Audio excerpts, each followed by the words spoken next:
Okay, so one of the main things I have gotten asked over the years is how I take the reveal trim off from around the windshield and the rear window. So I'm going to show you. I use three tools.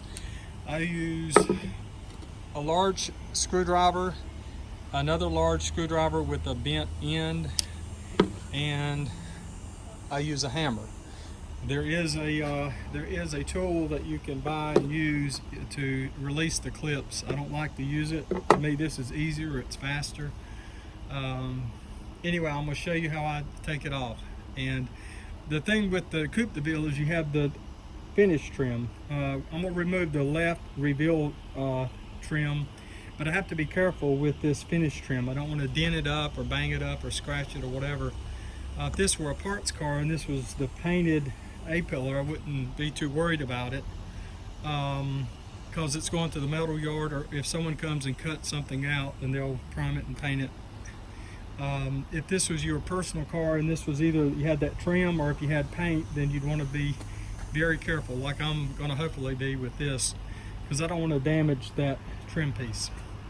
Anyway, here goes. So what I'll do is I'll start at the bottom, and I want to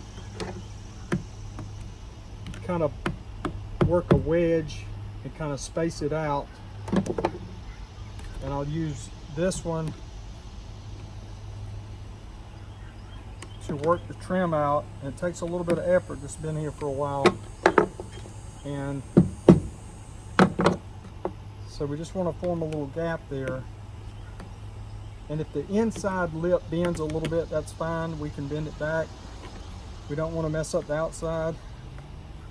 So hopefully this will start to release a little bit. I'm going to use both screwdrivers, and it's popping out. Okay, so now we'll kind of work our way up real gently.